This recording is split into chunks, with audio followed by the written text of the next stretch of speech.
What's going on? Figured I'd give you a little update. So I went ahead and did the final timing check. So I'd figured I'd not give any tips and tricks, but just kind of let you know how it works, at least on this vehicle. It's an S13 SR20, if you've been following along. So what you're gonna wanna do is get it up to operating temperature, whatever that may be. And once it's up to operating temperature, you're gonna wanna unplug the TPS sensor, just right here. Bloop. And then you'll get your timing light. If you don't know how to use one of these, I can tell you how to use this one specifically. This is like a $50 one, fairly entry level, but it's perfect for this vehicle. So you got your positive, negative. You can just hook those to the corresponding battery terminals. And then this will go over your first cylinder, first plug, like so. And it's not a clamp. It doesn't clamp onto it. It just reads, I can't remember what kind of signal this is called. Electromagnetic?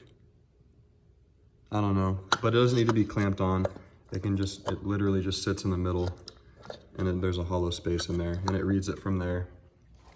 And then you'll hit the power button on your light. Once you do that, it should be flashing pretty quickly. It's a white light. If you just get one flash or no flashes, either your power and ground connections are wrong for the controller, or you have that signal clamp on wrong, and it's like either like sitting in the actual like the clasp of it, or it's just you need to move it a little bit.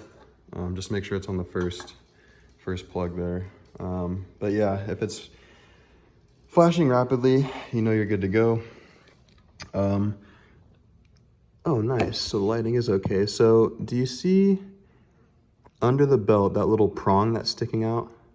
Right. Oh, now it's gonna focus on my finger. Sorry. Let me zoom out. But you can see that, right?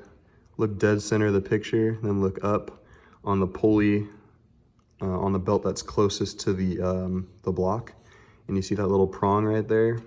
So that's gonna match up with timing marks, and you're gonna wanna be second most from the right. So I'm not sure how many marks there are, but if I think it's 20, 15, 10, 5, 0, -5. There's either 6 or 7.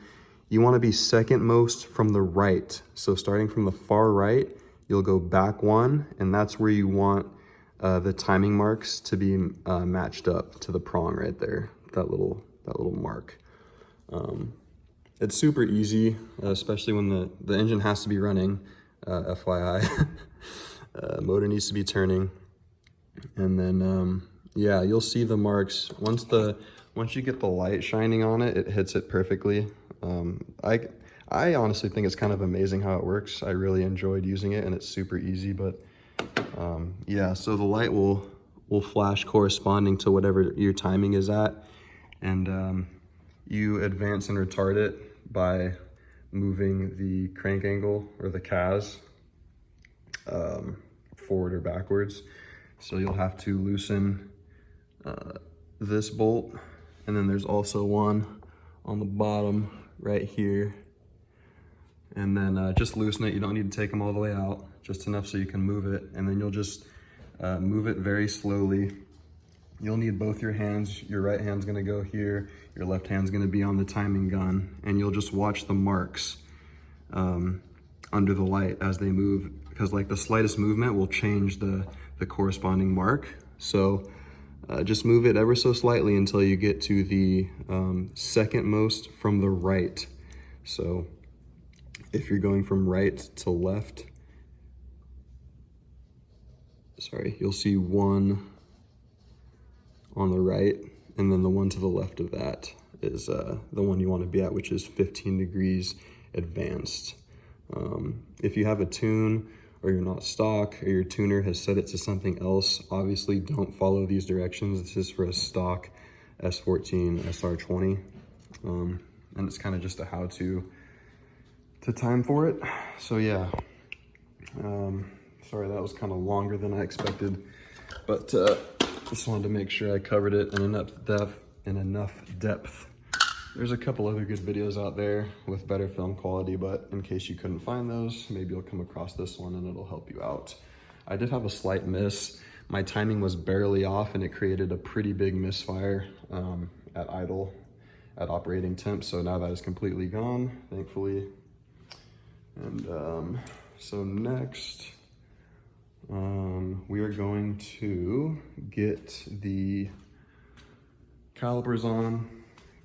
Last video we left off, we're kind of in the same spot. I greased the ball joints and all that. So obviously I did it too much, but that's okay. There's grease in it. So yeah, now I can snug all this crap down like I was saying in the previous video, and then put the calipers on.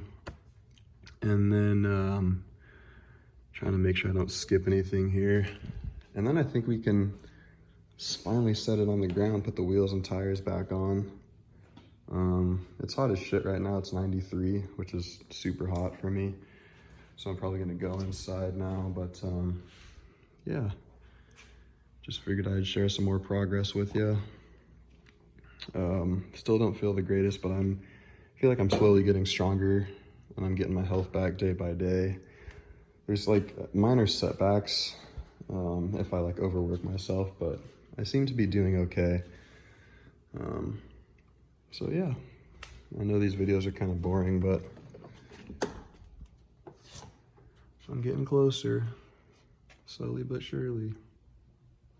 Oh yeah, and don't let me forget, I need to fill the transmission with the MT90 because I spilled a bunch when I put the swap in, so I can't forget to do that or else I'm gonna break some shit and be upset. Oh yeah, and I need to bleed the brakes as well once I get the front calipers on, so I'll make an update when I get to that point. As far as vehicles go, I haven't test driven the G500 or the Macan yet. Still waiting on that. Kind of not really sure what I'm gonna do with them, honestly.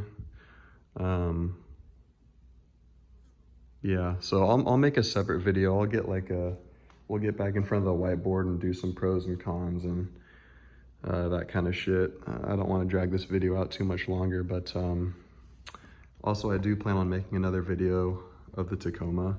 Maybe I'll do that tomorrow, because I know like all my S13 videos get like 30 to 40 views, and my one Tacoma walk around got like 2,500 views.